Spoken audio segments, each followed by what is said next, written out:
how do you, in yourself, in your job, in your day-to-day, like how can you live this idea that you're part of a forest climate solution? The work that you're doing, the conversations that you're having, the impacts that you're having are just as meaningful and it's just as important. And I think it's really essential that we see ourselves as a sector as part of the climate solution and help other people see where they also fit into that climate solution.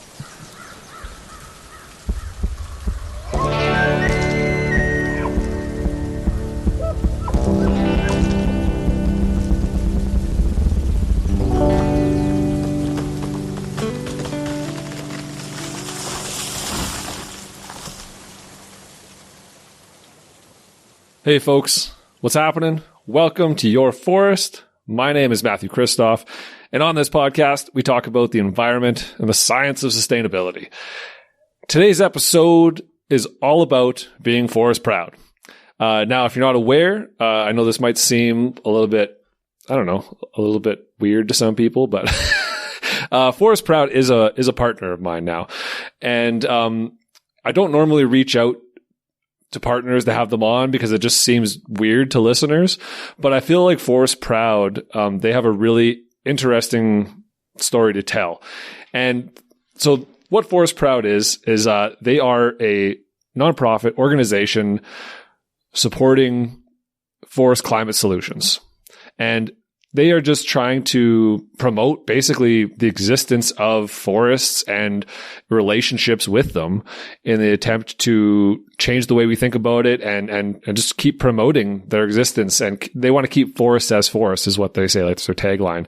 And I wanted to bring them on to talk about public relationship to forests, to talk about how do you communicate forestry information or tree information, or try to point out the importance of having trees nearby your home or in your community. How do you start to get people to understand that, right? I wanted to talk about the public relationship. I know forestry has a big problem, or, I don't know if I should say it that way, but forestry has historically had difficulty in getting public engagement.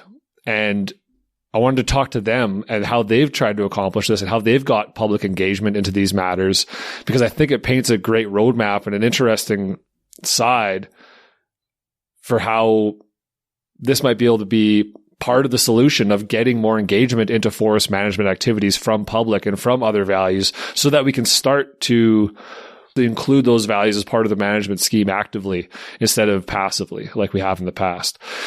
So we talked about forest climate solutions. We talked about the public relationship to forests and trees and forestry. We talked about tree data and tree data impacts on healthcare and poverty and socioeconomic stuff. We talked about tree equity, which I didn't know what that was, so we learned about that. And to be real cheesy, we talked about being forest proud, which is their tagline. So, but yeah, I had on Rae Tamblyn.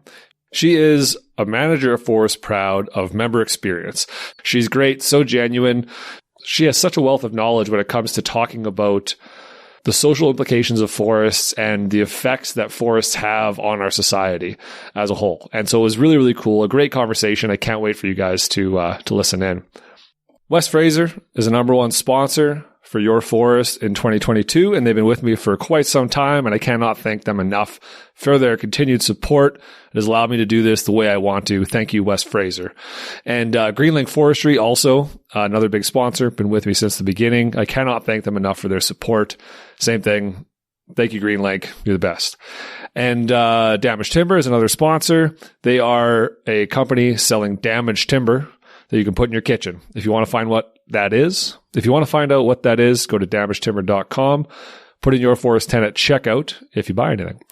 And finally, Forest Proud is a new partner who we're talking to today. So I won't tell you about them because you're about to learn all about them. So without any further messing around, let's dive into this conversation all about being Forest Proud.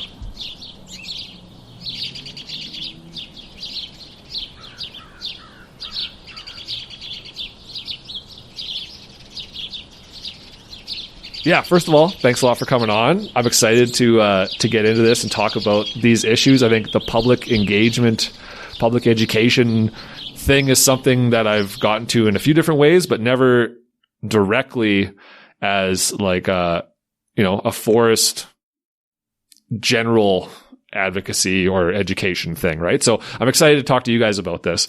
So first of all, why don't we just start off by explaining what Forest Proud is, and then we can get into you personally and your values, your passion, all your stuff, and then we'll get on with the conversation. So what's Forest Proud? Awesome. As I stumble right off the bat, excellent. It's important. You got to get it out of the way. No, I'll leave it right in there, and it'll be good. It makes you human. Yeah, we're super excited to be on the show. Forest Proud is a nonprofit supporting forest climate solutions. And that sounds super vague and super broad. So let me break that down just a little bit more. So forest climate solutions are pretty much exactly what they sound like, right? If you live, work, or play with forests or forest products, we think you're part of the climate solution. And the reason that we think that is because we know that forests store carbon and forest products store carbon for longer. And so our job is to really support and champion the whole cycle of sustainable forestry, the whole bioeconomy, the whole idea that something is natural, renewable, it regrows, it stores carbon, it shifts us away from this dependency on fossil fuels and this kind of disconnection from natural products. And so our job is to really take what the sector does and help reintroduce that to people that don't necessarily think about trees. They don't really think about forests. We joke often that it's like, where does your chicken come from? The store. Right. Where does where does your wood come from? Where does your oxygen come from? Where does your clean water come from? You don't really think about it. It's just kind of, you turn the faucet, it comes from your faucet. And so it's just there. It's just clicking. And when it's not there, it's a problem. Yeah, for sure.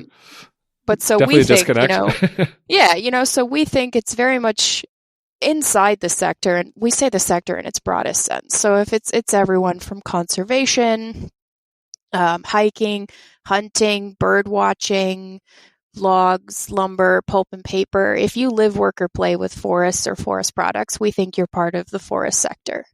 And so what this allows us to really do is say, all right, we all have a part to play in this whole cycle of forestry. But collectively, as a sector, we're all stewarding and growing forest climate solutions. And that is kind of why we all do what we do, is to keep forests as forests and to ensure that they are in place now and for the future. Absolutely. Yeah, exactly. Yeah, I don't know why I always feel the necessity, even with this podcast being what it is, it's mostly people in this space that understand the dynamic and the relationship. But I always feel the necessity to caveat stuff like that with starting with sustainable, right? Like, I think that's the thing that we're working on now, is like, we know that sustainable forest practices are all the things that you mentioned, right? And now we're just trying to decide, okay, what exactly does that look like? So for some reason, I always feel the necessity to caveat it with, like, yes, sustainable, and that's the key word there, right? It's perfect. Awesome. Exactly. And and sustainability is such a buzzword, and Forest Proud lives, works, and plays in the social space. So we create content, and we put that content into the World Wide Web, into the social conversations. I haven't heard that word in quite some while. Like, probably the 90s since I heard the World Wide Web. You got to connect. The idea with Forest Proud is to say, hey, as a sector, we're really good at telling our own stories to each other. So we're really good at finding each other and being like, oh, you drank the Kool-Aid too? Like, forests are a climate solution. I see you.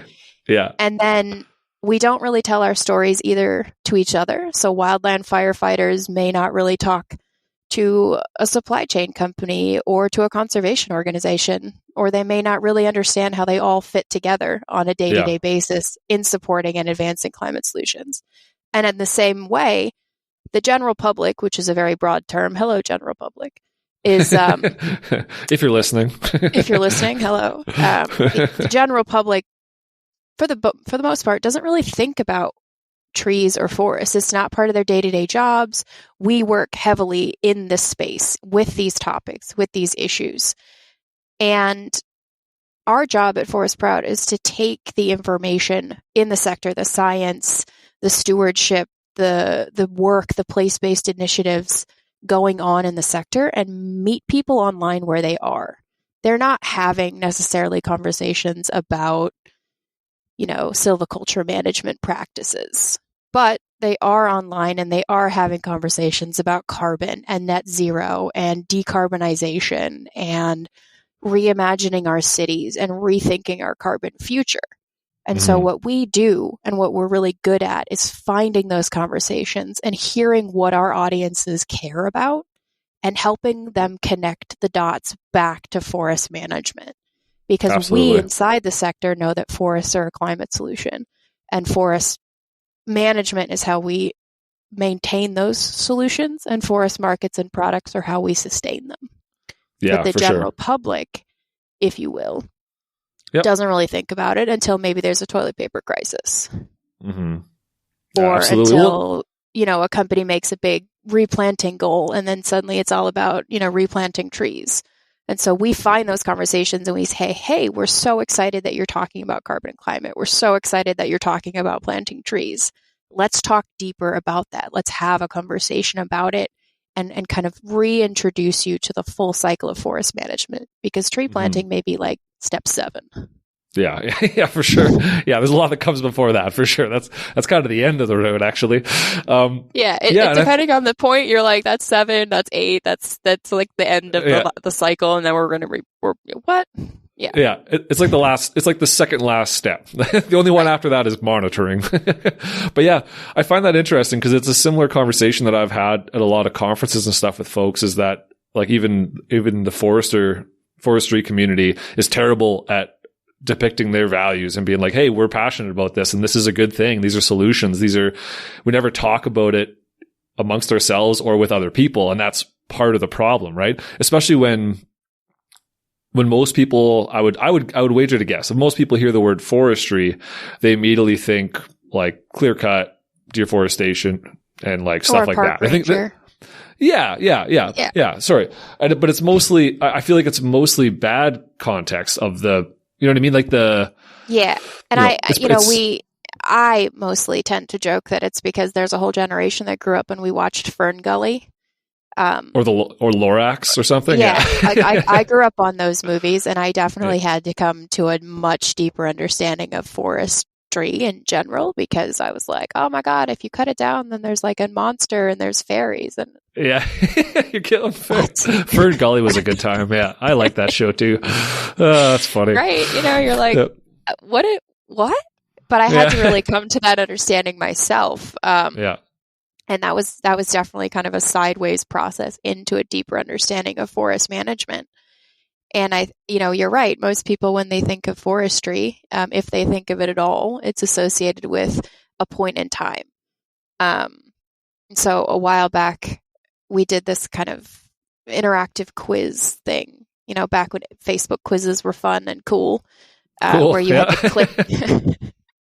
Time is moving quickly here, but you had to click on the image that you thought was forest management, and one of the many images was a clear cut, and then there was also even age sand management, or all of the different ways. So we had like 15 images, and of them 10 were examples of forest management, and it encouraged people to kind of click through these images because they'd click on the deforestation clear cut, and it would be like, actually this is an example of a harvesting practice. This is one of 10 in this series, and then you'd have to learn the rest. Oh yeah.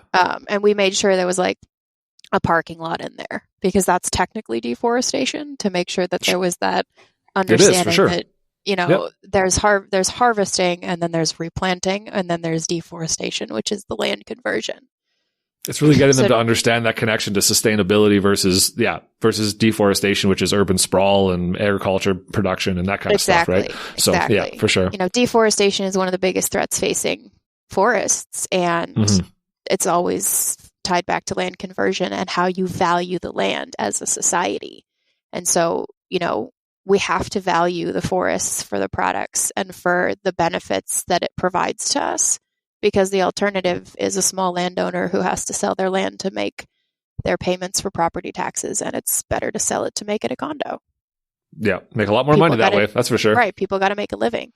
And so that's really kind of where the sticking points are, is people don't really think about forests. If they do think about it, it's because wildfires making the news, or there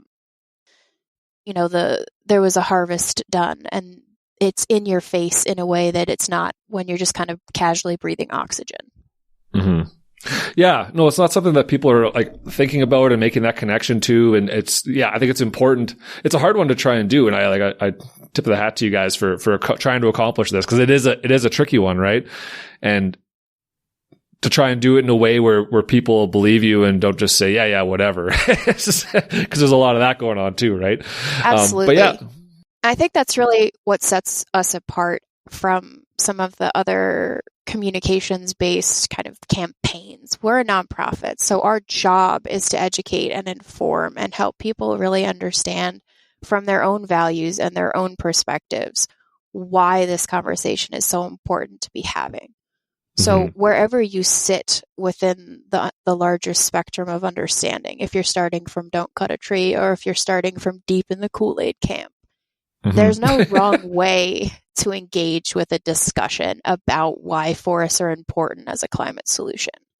Because there isn't really any wrong way to be part of the forest climate solution, given the nuances and the variety of ways in which forests and forest products show up in our lives. And so we welcome that kind of conversation online to say, hey, yes, I absolutely hear you. This is done A, B, and C way because you're in place A and B, and in that particular region or place or type of forest or location. It's done this way in the Pacific Northwest versus in Canada versus, the Southeast. And so really helping people deepen that understanding of why we do what we do. And you said something super, super accurate. I've been to so many conferences and people are like, I got into forestry because I wanted to spend 14 hours in the woods and never talk to anyone. Yeah. A lot of recluses out there. Exactly. Like our alone time. Yeah, exactly. But, one of the things that we know from both research and personal experience and just doing the work that we do is that if you're not proud of your job and you're not confident in how to explain that pride, by default, a lot of people assume that you're part of the problem. Right. So leading with that pride, leading with that passion, I love my job. I'm super excited about what I do. And this is how what I do is part of a solution, because we all want to be part of something bigger. We all want to feel like what we do has meaning. And so that's really where we come from. We are proud of the work that we do. And we know how we fit into this idea that forests are a climate solution, which is one of the most pressing challenges of our generation. So how can you help people see and feel and understand, no matter where they are, whether they're consumers or forest managers or loggers or foresters or, the hook and bullet crowd, we're all tied into the forest cycle. And every portion of that, you all have a role to play. If you're making the choice between paper bags, that's part of the climate solution. You're helping sustain forests. If you're, looking to get into timber investing or switch careers, these are all ways that people can actively take part in supporting forest climate solutions in a way that I think is sometimes missing from some of the other forest climates or from some of the other climate solutions. Like, we can't all make the choice to never fly again. We can't all make, investments in solar.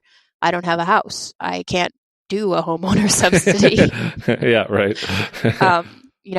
But I can make a choice to work to support forest climate solutions. I can make the choice to live my values in recycling or choosing sustainable packaging or things like that. And I can know that I'm making a difference in my own small way. And I think that ability to feel plugged into something bigger than us is something that's very much missing when we think about the climate reports that have come out, or this like, oh, it's so big, it's so massive, there's nothing we can do. Mm-hmm. And our job is to really reintroduce forests and forest management and forest products as part of the solution and something that everybody can do at some scale and know that they're part of a larger collective action that's scalable and has climate impacts. Mm-hmm.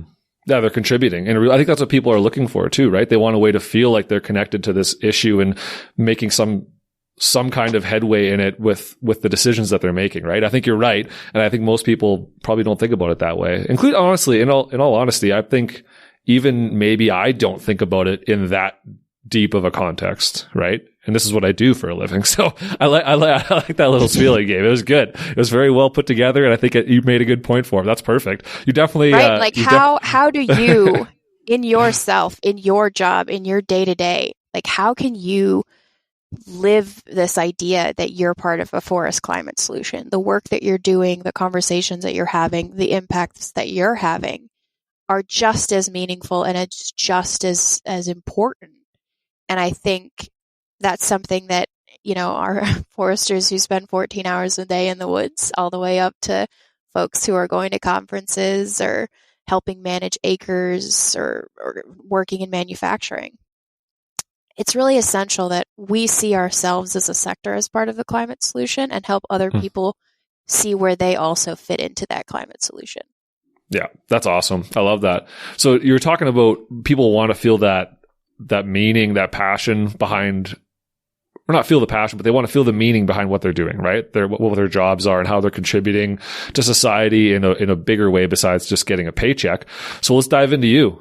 I want to dive into you a little bit and your background and how you got into this space, because I know it's not the typical, you know what I mean? Your parents weren't foresters or anything like that. So I'm curious as to how you got here and how this is connecting your passions together. Well, we always joke I'm a focus group of one because I basically did what I just said, and that's how I ended up here. So I really wanted to have my cake and eat it too, or to have my forest products and use them too. I don't know. Pick an analogy. Sure, that works.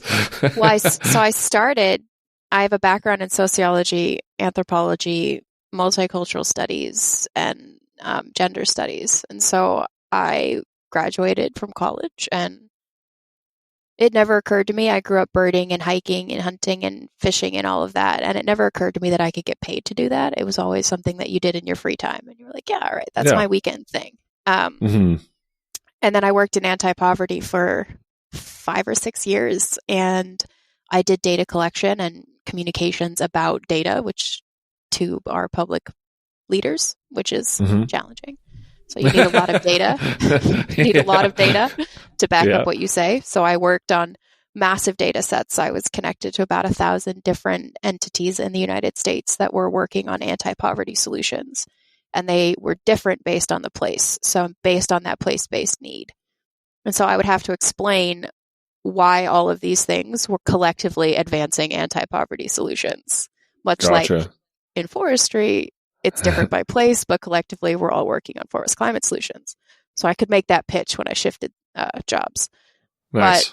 But what I was able to start doing and seeing over the years is actual impacts in the data.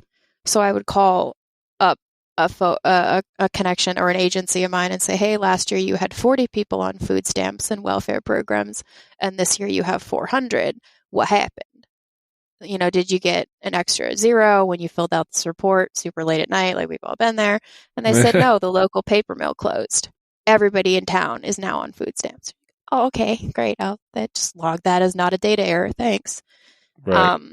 Or on the flip side, I'd be working with urban asthma rates and hospitalizations from asthma.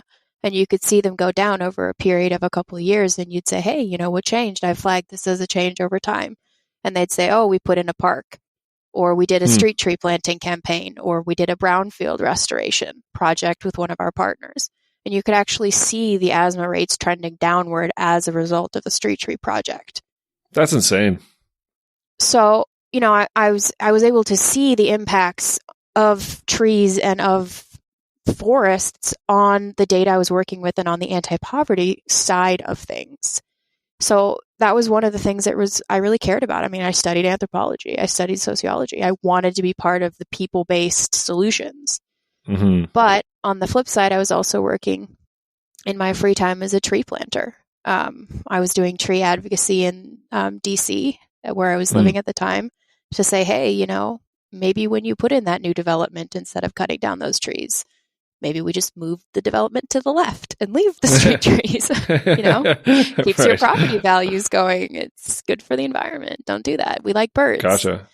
And so I started Googling, as we do now in this day and age, how I could be part of something that combined my interests, because I felt pretty disconnected from the people side of things, but also kind of the larger environmental issues I cared about. So I started Googling clean air and clean water and habitat and conservation.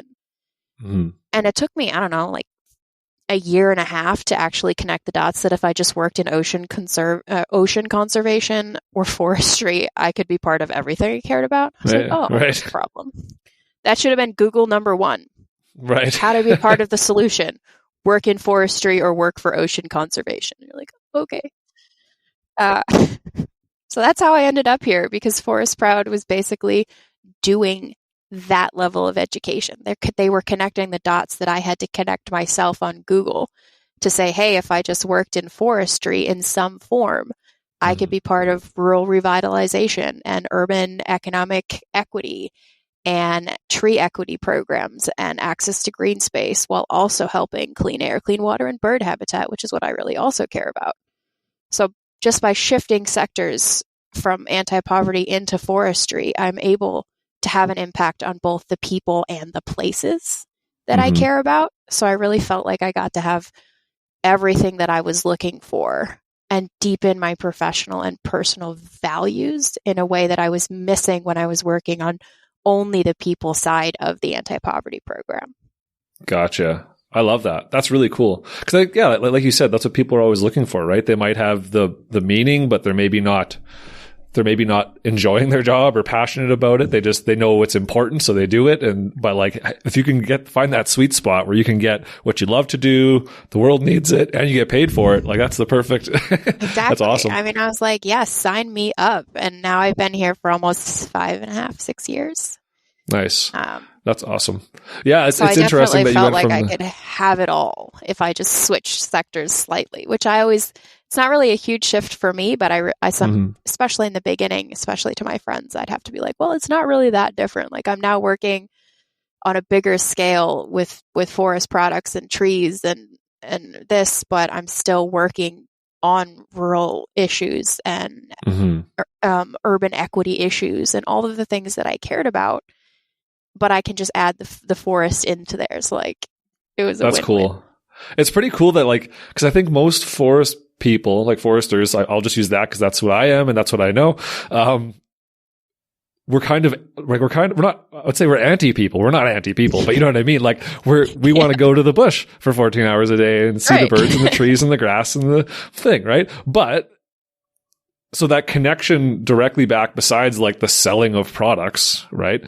Besides that, I think we fail to often connect it directly to the social aspect, to the actual equity and being part of that kind of solution, which I think I'm pretty surprised that prior to meeting you guys at Forest Proud, I've never really made that connection, right? I think maybe kind of outwardly, I kind of was making the connection a little bit, but I think you guys definitely helped me solidify that idea behind how that relationship is actually solving some of these social problems in a big way, in a true way that like you said, the data is pointing out, right? So it's interesting that you went from okay, I want to help people to, okay, forests to help people. And I like that. It's awesome. I think that's it's a big message that a lot of people in the forest profession need to hear to maybe even continue to drive up some of their, because I think what I've seen over time, as most people do sit in the same job for 30 years, right? Might get kind of bored, or you might get kind of just whatever.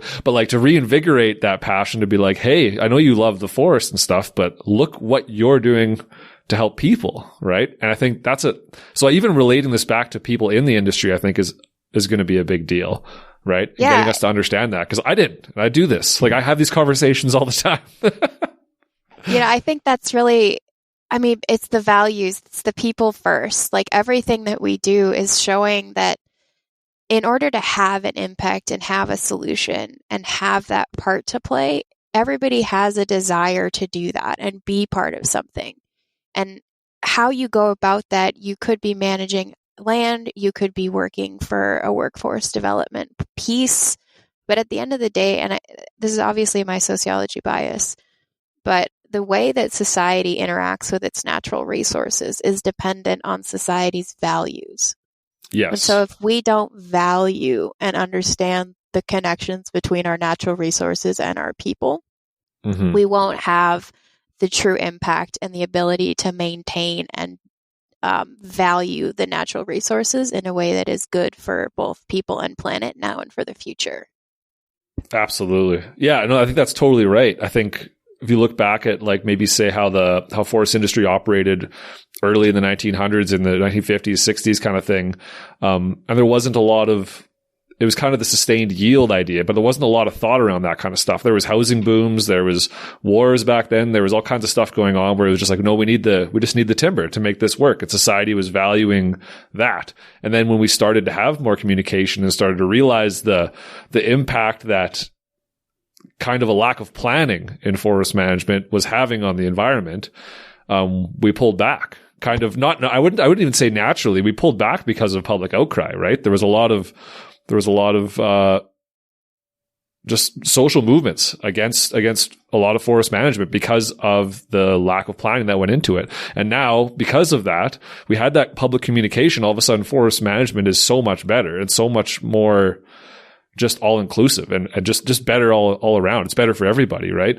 So I find the more I think about the relationship between society and the public, I say the public, I don't know why I don't like the word the public. It makes it sound like some people that don't know anything. It's like they know lots. They're just like not connected to this, but connecting society to forest management in a way that I think it's good to have a two-way relationship, right?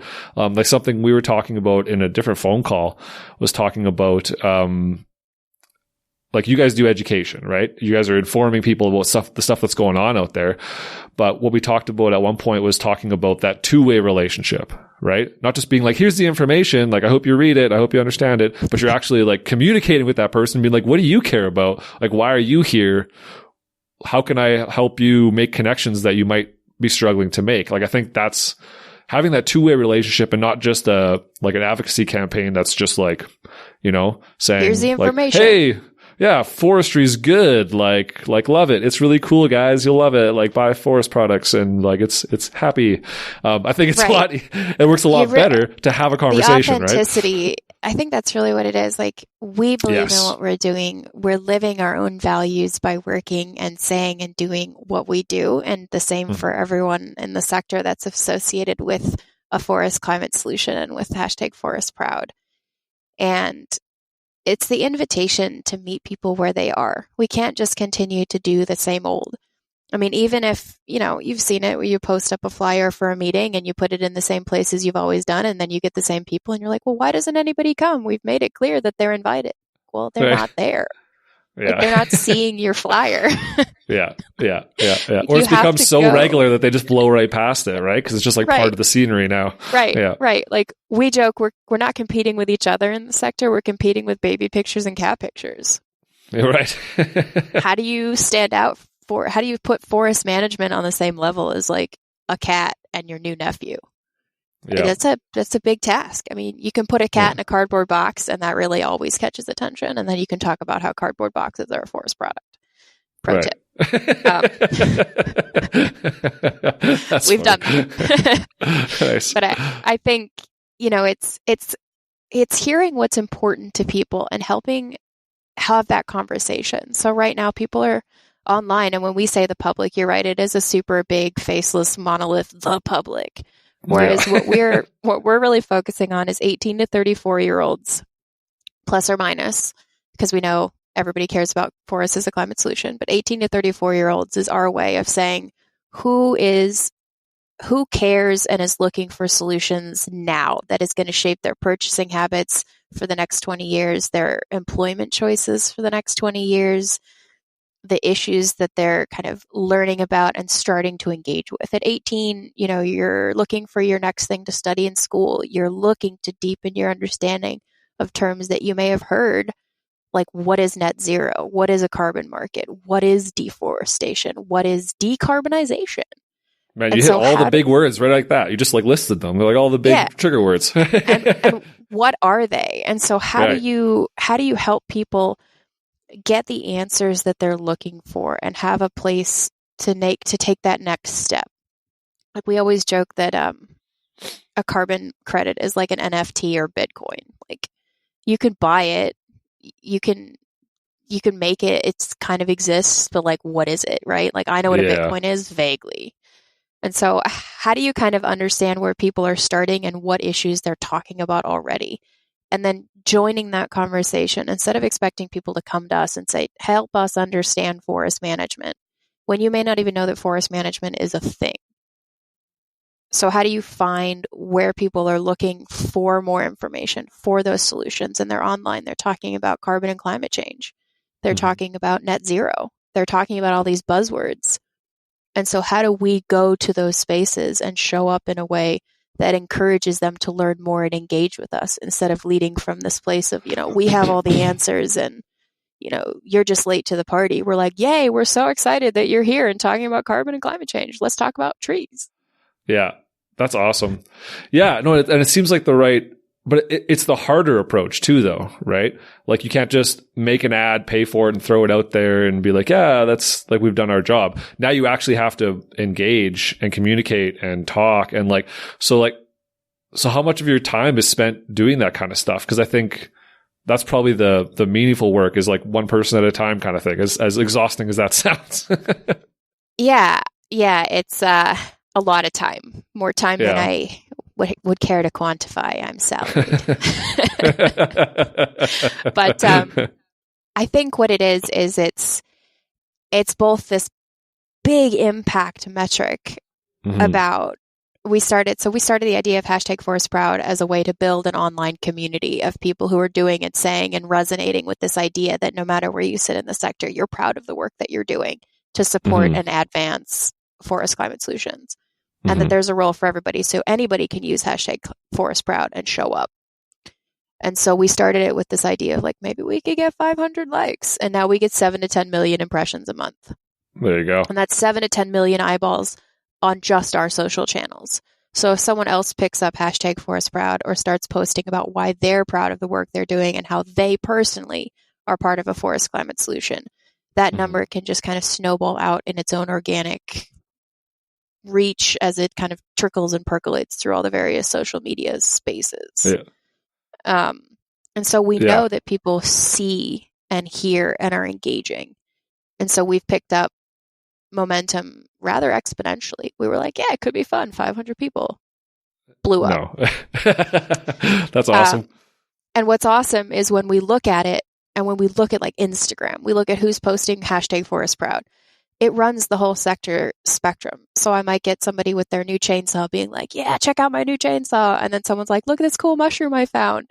And these are both ways to be forest proud and engage with forests and really deepen the way in which you see the world and you engage with and recognize that there is that part that forests play in your life.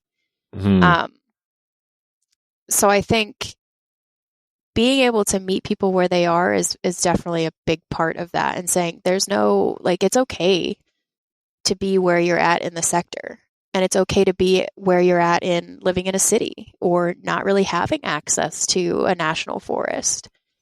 But maybe you have a park and that's where you go and you feel strongly about it. Yeah. Tell us what makes you forest proud about your local park. It's a climate solution. You're engaging in that. That's where you go to feel some kind of way and at peace and connected to nature, etc. For sure, the tree doesn't know that it's in a park. It thinks it's just a tree. It doesn't know it's any different from the tree on the top of a mountain, right? Like it's it's acting the same way. But it is very much, I know people now by their Twitter handles. I don't know their real names, but I definitely am like, oh, I see that user at whatever. We love what you're doing. We love what you're saying. How can we help retweet you, support you? We see you. And so there's definitely a community of people around the hashtag Forest Proud. We're like, oh, we know they're doing awesome work. How can we help them be seen and heard, or, help showcase their product or their place-based initiative, because they're doing this work. They're resonating with the idea that they're part of this climate solution and this community of people that are pushing to advance better forest practices, forest management, stewardship, forest products, prescribed burn implementation, whatever. But they see this idea of Forest Proud and they resonate with it, because there's no really wrong way to do it, unless, you don't want to keep breathing and who wants that? Right? Yeah. What I love about it is that it's just you're finding a way to actually get public engagement into these ideas, right? Where I think, for example, like a mill or something like that, they have public engagement. They have public consultation, I should say. But like you said, they're not sociologists. They don't know people. They know trees, right? And we're like, hey, you guys have to talk to the people. And they're like, okay, we'll host a town hall meeting or something. And no one shows up. And it's not their fault. They don't know how to do that. That's probably not what they do. Posted in the same places they always did. Right. So but you guys are going out there and putting it right on people's phone. It's right in their face. It's right there. And you're actually engaging with folks. Right. And I think a lot of mills, a lot of forest management companies, that kind of thing can learn a lot from that. The importance of, especially in a community situation, right? So if you're a mill and you just have this community right there, a few thousand people, and a lot of them work, as either loggers or in the mill itself or whatever, create a group around that, and you can have active conversations about their concerns and get them engaged in that way. And it's easy. People don't have to leave their couch. They can do it on their phone in their pajamas before they go to bed. So it's I think that's where we've struggled in the past, is we're like, hey, you guys have to care enough to come out here and talk to us. But most people, I can't be bothered to go to something. I don't got time for that. I'm busy. Right. So is everybody else. So if you make it easy, what you guys are accomplishing there, it's kind of the new age, right? I think it's a great way to actually have, like I said before, we always talk about public engagement in forestry. This is a great way to accomplish that and actually get those ideas out there.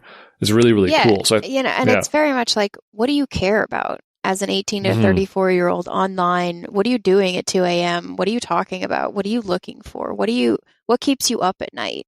And how do we help drive a conversation where we encourage and connect you with the next step for you? If you really want to learn more about mass timber, where do you go from there? If you want to learn more about your local sawmills and how you can have, a tree to table type setup where you really want to buy local, but you don't know where to start. How do we help people understand and see and engage with and connect with people that are doing and saying and having those impacts in a way that lets you take a next step that's meaningful to you? Because everybody's starting from a different place. Everybody is looking for a different piece of the forest sector puzzle. The people who care about, can I rent in an office space that's made of mass timber, may or may not be the same people that want to buy a wooden charcuterie board. If they're the same person, great, you go to the same place. But if you're like, hey, I want to buy a t-shirt and a local charcuterie board from a street tree that fell up my block and I felt strongly about that, you may or may not be the same person, but it's all still part of the forest climate solution and it's still part of the sector. And so how do we help both hear what is meaningful to you and what values you hold, and then help you learn more and engage with the next step in that journey to learn more about forest climate solutions, and then connect with your local sawmill, or, understand why that clear cut was done, or why it's going to come back, and how this, the right tree, right place works. If you want to buy a new tree for your property, where do you go? Why would you even put in a tree? So really answering a lot of those questions. That's awesome. Yeah, just really incorporating it into their daily lives. And I think the local thing is super cool. Something that I heard you talk about before was, that local artisan thing, right? Like you have these boardwalk trees and they get cut down. And I only found out a couple of years ago that a lot of that wood ends up just going to the dump in Edmonton, where I live. And apparently that's true at a lot of places. And I was like, what the hell? Like, you've got these massive oak trees that are they're elms or whatever they are, and they're just going to the dump? I was like, what do you mean they're going to the dump? But now there is a revitalization of these arborists are taking this wood and they're selling it to local artisans and that kind of stuff. So it's starting to get used now, but like that was a huge missed resource. And now, like you said, people want to buy that stuff. Of course they want to buy that stuff. So one of our partners is the Urban Wood Network, and that's really designed to help bring together all of these. I started in my basement, I started in my garage. I'm, making these really cool products with local storm down trees, or trees that had to be removed from utility reasons, or the emerald ash borer has had a huge impact on our street trees and the composition of the city street trees and what happens to all of that. And so being able to answer some of those questions, but also celebrate people that are in your backyard. This might be your neighbor up the street who's doing woodworking in his garage. How can you help support your neighbors? How can you buy a piece of something that had meaning for you? Maybe you grew up on that block and then they had to take the ash tree down, and then it's a big part of your childhood, a big part of your day-to-day life that's missing. And so being able to reconnect with that piece or that tree in a way that is both meaningful from a emotional place, like I grew up with this street tree, or my grandfather planted this tree, or whatever, but also knowing that you're helping drive a local economy and support jobs and support reduction of wood waste and driving a bioeconomy and helping keep carbon sequestered in, its new form of a charcuterie board or furniture. These are all ways that, you can feel connected to something bigger. Yeah. No, I love that. And it's what you guys are up to. I think it really helps ensure something that I put on as like a tagline on my website was like, this podcast is about making sure that what we're doing is sustainable and we can continue to do it forever and all this kind of stuff, right? That it's truly sustainable and how do we accomplish that? And I think this totally helps with the engagement of the public and just making sure that the values that come up in the future, because it's not like we're done coming up with new values that we have from the forest, right? This is going to continue to evolve. And so this makes sure that there is a flow, an information flow, a pathway for new societal values to be put into forest planning or into urban planning or into whatever, right? So I think it's surprising it's taken this long for something like Forest Proud to come about, but it is cool. There was a word you said earlier on in the conversation I meant to get to, but I got excited about this path. You said the word tree equity. Okay. And I heard you talk about it a little bit on the Planthropology podcast, but I want you to do it here. What the hell is tree equity? And yeah, let's just do that. What's that? What is that? I've never heard that before I listened to that episode. So tree equity has a couple of different facets and a couple of different ways to engage with that phrase. So as you probably have seen, a lot of the statistics are showing that people are moving out of rural areas and into cities. And cities by default, as they've been developed, have been concrete jungles. But depending on how the city was developed and how it was built and the sociological history behind an urban plan, there are certainly pockets of green space. And there are pockets of places that have, big trees and big yards. And then on the flip side, you have places that are pretty much a desert. It's a concrete desert. There may be, nothing, just miles of streets. And that's it. So one of the ways to understand the idea of tree equity is ensuring that if you live in a city, how are you equally able to access and enjoy the benefits of trees across the city? Because we know as a sector that trees provide benefits. They clean air, they filter water, they help you feel more connected to nature, they provide stress relief, they have a place to recreate. There's this, this emotional well-being that comes from seeing and accessing green space. and not everybody has access to that equally. So one of the formulas, if you will, for tree equity is the 330-300 rule, which is, I think it's 3 minutes. I'd have to look it up. There's so many different things, but it's like so many different formulas and rules. But it's the idea that you can get to a park or a green space in I think it's a 3-minute drive, a 30-minute walk, or some sort of radius. I'm looking it up right now. Oh, excellent. We can look it up. I don't know where I put my phone. I would have Googled it. 3 trees from every home, 30% tree canopy cover in every neighborhood, and 300 meters from the nearest park or green space. Does that sound right? Yeah, that's right. That's exactly right.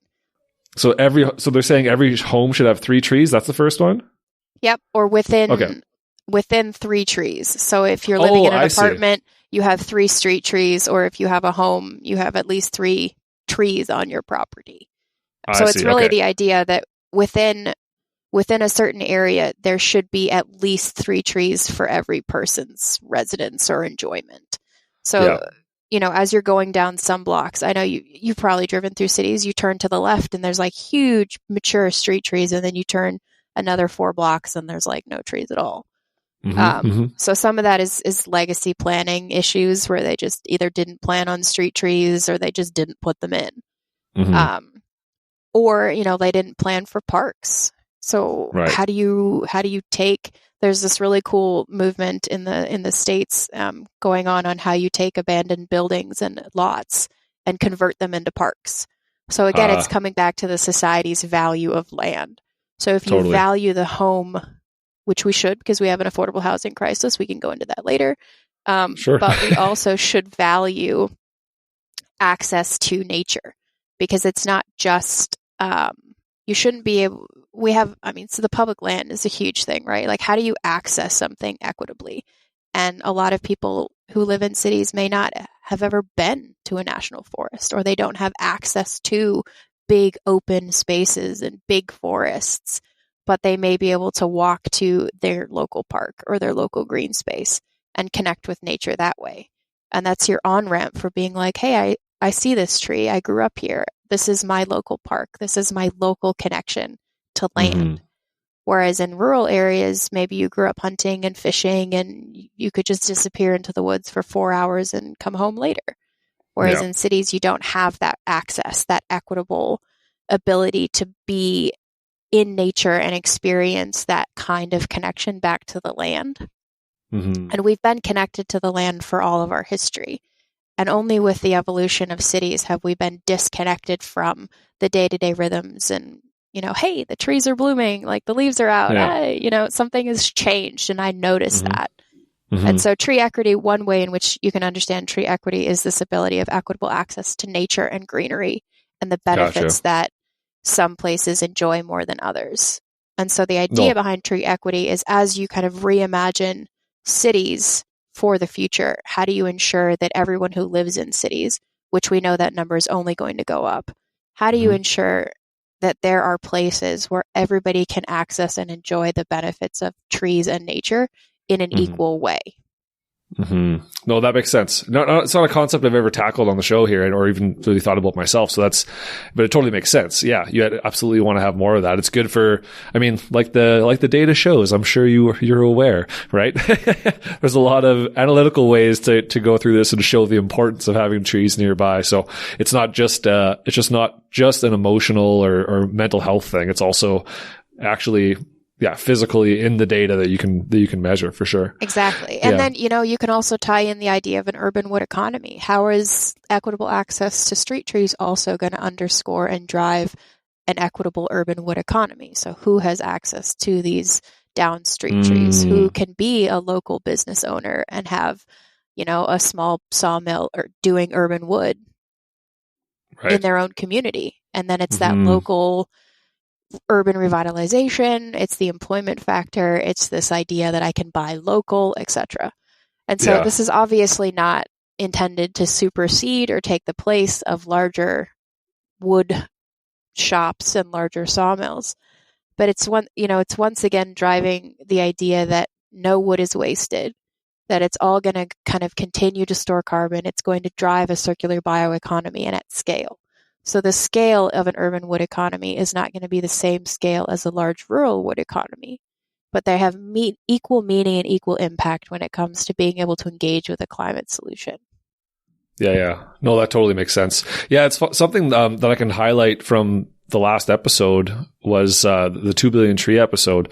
There was something in there where Mike Toffin spoke about an experience he had where he was bringing this group out to a place close to Edmonton here, where he was they were afforesting this landscape here, this previously agricultural landscape, and they were just walking through the bush, and this woman stopped them, and she's like, "Is that sand?"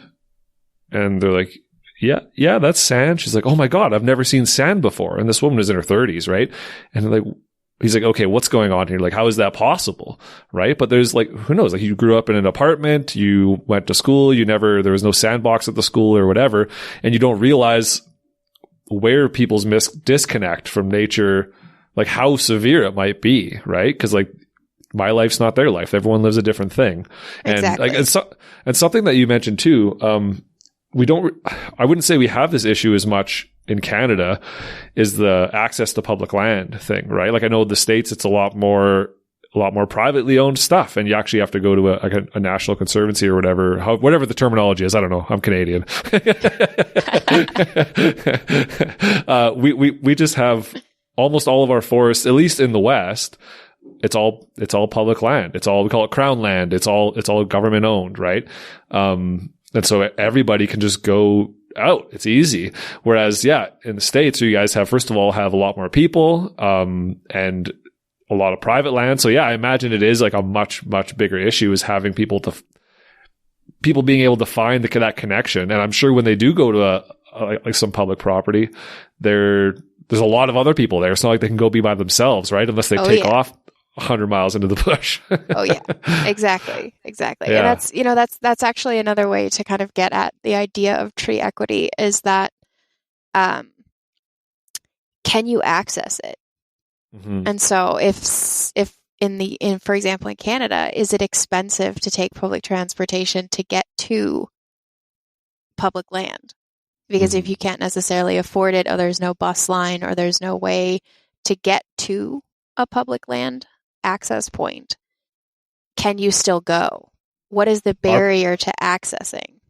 You have to have a vehicle, period. It's Canada. There's a long ways between every city and every town. It's not, you definitely, our public transportation is abysmal, even within the cities. It's rough. So no, you in Canada, honestly, like, unless you're in like a big metropolitan, like Toronto or Vancouver or something like that, there's a little more of that going on. But outside of those two cities, honestly, maybe Montreal, outside of those three cities, you pretty much need a vehicle to do much of anything. Unless your whole life consists of being downtown, where you live in an apartment, you work over here, you get groceries here, and you're okay. Most people don't do that, right? We live outside of the downtown, we work downtown, and so, exactly, that's true. It's a good point. It still creates a situation where folks that are less well off, that maybe don't have the means, or maybe new Canadians that have come over and haven't had a chance to establish themselves and don't have the money to buy a car, like, they have no access. Like, besides, luckily Edmonton has lots of river valley. We have lots of green spaces, so it is there. But those big public spaces, like the crown land that I'm talking about, where you can go be by yourself, no, there's no way. Not unless they catch a ride, right? So that's a good point. Exactly. And so that's another way to think about the idea of tree equity, is making sure that people can access it, or that they know. Like, if you mentioned the new Canadians, do they know the public land system is so unique to the North American areas? The idea that land belongs to everyone. Right. A lot of places don't have that idea, that concept of you could just show up and just walk onto a place and it's good point there. Do they know that this is a public right, that this is a public access, that you could just literally get in your car and go and look at a tree? Maybe they don't. And so it's understanding that not everybody is coming from either the ability to access or the knowledge of their own access to a place that is a public green space.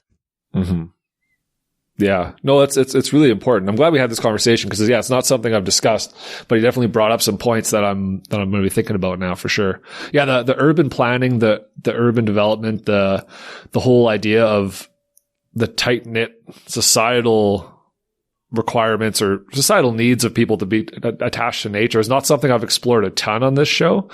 So this is a good way to open the door and get me talking to more folks like that. I think I had a conversation real early on about urban forests. But that was years ago. So I should probably do that again. This has sparked something in me. Thanks, Rae. You're welcome. Awesome.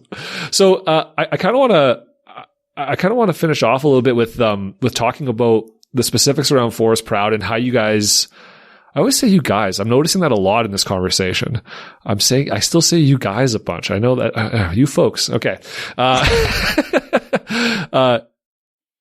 I'm from, this is very much a regionalism, but, there's a very specific regionalism in the area that I'm from that says use.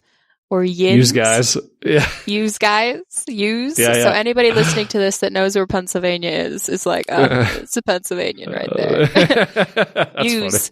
Use gonna come? No, it's fine. Use guys? So yeah, if you want a really neutral term, use. And use. Yins. Okay. It's very specific. Only if you're from Pennsylvania. Okay, there you go. Maybe I'll start incorporating that into my life. Who knows? Probably not. Like, have you been to Pennsylvania? And you're like, no. Yeah. No. I just thought it was funny. Yeah, that's awesome. But I was thinking about how Forest Proud like partners with people, right? So I think that's an important thing to point out because you guys are an organization that's going out and doing this information. And you made a point of pointing out to me that you guys don't technically do advocacy because you don't try to affect policy, and maybe you want to explain that a little bit more in a second. But you're out there informing and just letting people know what's going on. But how does Forest Proud go about figuring out who to partner with? Because I think this is something where like Forest Proud has to be like above reproach. It has to be very, you know what I mean? Like you have to be partnering yourself with people that are with organizations and groups that have the sustainability in mind, right? And are trying to do the right thing no matter what. Not to say not everyone's perfect, right? Obviously, but like, I mean, so how do you guys go about making that? I did it again. How do you go about making, deciding who you're going to partner with? Because the optics of that make a difference too, right? Absolutely. So I'm curious if you can talk about that. Yeah, there's a couple of different questions folded into that. So first of all, I don't know how it works in Canada, but we are a 501c3 organization, which is a designation from the federal government recognizing that we educate and inform and we are nonpartisan. Whereas there are other organizations that are a 501c6, which are formally designated and recognized by the government as doing public policy and advocacy. So advocacy has a very specific meaning, which means you're trying to advocate for a specific policy, legislation piece. It's very related to kind of the lobbying and the advocating for a specific piece of policy or legislation. Whereas what we do is education and information dissemination. So we don't necessarily say this certification is better than the other. This way of management is better than the other. This product is, you want to do this one over that one. What we do is kind of make people aware of the fact that there are a variety of certifications and they all are, backed in science and done by a third party or, just kind of helping people understand what things are, why they exist, how it's done, and what the intention is behind it. So that's kind of the first thing is that we do a lot of education outreach. And that education is really designed to build on the fundamental understanding and awareness of what the forest sector does and how we collectively are advancing forest climate solutions, which I think ties nicely into your second question, which is how we decide to partner with people. So it's important to note that Forest Proud staff are not the experts. So I am not a forester. I am not a manufacturer. I do not own a sawmill. So in order for me to authentically and credibly say or do or put out information about how forests are a climate solution, we put out things that are like 3 seconds long, a quick GIF. But once I've caught your attention, how do I then help you as my audience, as the person who clicked into my piece of content? How do I help you? If you really want to read the 64 pages of carbon equations that led into that 3-second GIF, I have that for you. And I can direct you to it as you want it or as you're interested in it. So it's making sure that the people who are involved in Forest Proud are the experts. They are the scientists. They are doing the research. They're doing the work. They're able to show and point to that data that says, hey, this is how much carbon is stored in the average Great Lakes forest soil. Mm-hmm. And here's all the research if you really want to read it. Nice. Because we know in the sector, we are full of data. The sector is so data heavy, and it's amazing how many 64-page papers I've had to read to be like, okay, but what is the one piece of information? Yeah, I feel But we include all of that. It's a source. We back everything up that we do, because if somebody says, well, where'd you get that number? Well, here you go. Mm-hmm. It came from Clemson University. It came from Mississippi State University. It came from, the National Alliance for whatever. And so by being able to say, and this is an acronym soup, but by being able to have at the table of our members, all of the experts, the people who are doing the work, like I don't manage 40,000 acres, but my members do. Mm. So how do I bring to the table all of the people who are living, working, and playing with forests and are really good at having that meaningful impact on the ground because they're the doers? Mm-hmm. How do we bring them to the table and then better amplify and showcase the work that they're doing? Because they may be in the woods for 14 hours a day and they don't want to talk to anybody, but they're really excited about the work they're doing. So how do I work with them to be able to introduce what they're doing to the world in a way that also doesn't necessarily require them to talk to someone when they just want to sit in the woods? Yeah, fair enough. That's awesome. I love it. Well, I'm excited we had this conversation. You opened up some ideas in my mind about tree equity and, the importance of forests and trees in the urban environment. I think I'm going to dig into those a little bit more going forward. Maybe you can help me with that, steer me in the right direction. I think you probably got some people. Yeah, just a few. Yeah, just a few. Just a couple. So, yeah. Because of our membership and because we touch every piece of the forest sector, we're like a mile wide and an inch deep on anything. So I know just enough to be dangerous about pretty much any topic you can imagine. But I do know someone who knows all of it, and I can connect you to them. That is what we do. That's what we're going to follow through with that for sure. Definitely. Yeah. This is what this podcast is all about. I have a conversation and then I ask that person, who should I talk to? And they give me 2 or 3 names. And then I have a conversation with one of those people. And then it just continues. It's a good time. I like it. It stops me from having to read those 64-page papers. I can just talk to the person and get the ideas from what's the saying? I was going to say from the bird's mouth, but that's not right. I don't know what the saying is. I don't know. Whatever. It's not important. I know it's bothering me now. Everyone listening is going to go, what is the saying? I don't know now. I just ruined everybody's day. Put it in the show notes. Oh, damn it. Okay. But anyways, I'm excited. Think of us, from an academic standpoint, think of us as the executive summary for the forest sector. Perfect. That's what you need. What is your key takeaways, and how does that have actionable impact to the person who just wants to know if the paper is the right one to read? And honestly, that's what 99% of the people are reading is the executive summary. Unless you're specifically doing research and you need to back it up with a quote, that's what you're reading. You're like, okay, I see. Interesting. Okay. Yeah. Yeah, that's sure. good. That's great. All right. Yeah. Next, scroll, Moving swipe. on to the next one. Yeah. Don't got time to read all this. No, that's awesome. And I appreciate you taking the time to do this. I think we definitely dived into some conversations that I haven't had before. So I'm thankful for you guys taking the time, and I'm excited to, do we call it a partnership or what do we call it? We do. We are excited to partner with you because I'm excited to partner with you. The conversations that you're having are part of the solution. So our job is to help amplify and introduce the conversations that you're having and the people that you're talking to and the work that is going on to that 18 to 34-year-old audience that want to know what the forest sector is doing to be part of the forest climate solution now and for the future. Yeah, I appreciate it. I think, like I was telling you before, that's where I struggle is the is social media aspect. I basically just make the podcast and release it, and whoever finds it finds it. So I need your guys' help. So I appreciate it. This is going to be good. We're really excited. We've got some content in the works. Yeah. But yeah, so I'm excited about this. I hope nobody sees this as like nepotism or something that we're... It's a very small sector. We always joke it's like the 6 degrees of Kevin Bacon in the forest sector. Like, right. From the outside, the forest sector is this huge monolithic, like, they just do tree things. And then once you're in it, you're like, oh, do you know so-and-so? I know so-and-so. Oh, we used to work together. And you're like, oh, okay, great. There's a lot of nepotism, yeah. It's a small world. Yeah. It's a small or world. even just, absolutely. Well, and the misunderstanding too. So I do forest mapping as I do inventories. I do forest inventories as my day job.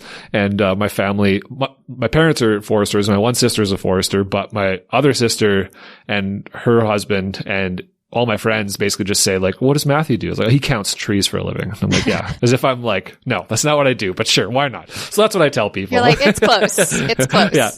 It's easier than explaining LiDAR, remote sensing, and every ecosites and everything else that goes into it. So yeah, now you can say that you count trees to see if and how they're part of the climate solution. There you go. Problem solved. You count trees for climate. There you go. There you go. That's what I'll do. Yeah, I'll just add that in there. It's my one-liner. Perfect. Yeah, I count trees for climate. What do you do? Like, yeah, what do you do? Yeah, now it's even bigger than just counting trees. You're counting trees for climate, and what are they doing? I mean, come on, it's a you gotta bigger step meaning. up your game. It's a bigger purpose. That's right. I feel good about myself. Awesome. Awesome. Well, thanks, Rae. I appreciate this. This is great. I can't wait to share this with folks, and I can't wait to, build your forest relationship with Forest Proud. I'm looking forward to this. It's going to be great. Thanks a lot. Yes, thank you so much. I had a great time. Thank you so much for listening. I hope you got something out of that. I learned a bunch about tree equity and that kind of stuff. It was pretty cool. I appreciate Forest Proud coming on here and for Rae for coming on here and telling her story and how she got into this and why it's important to her.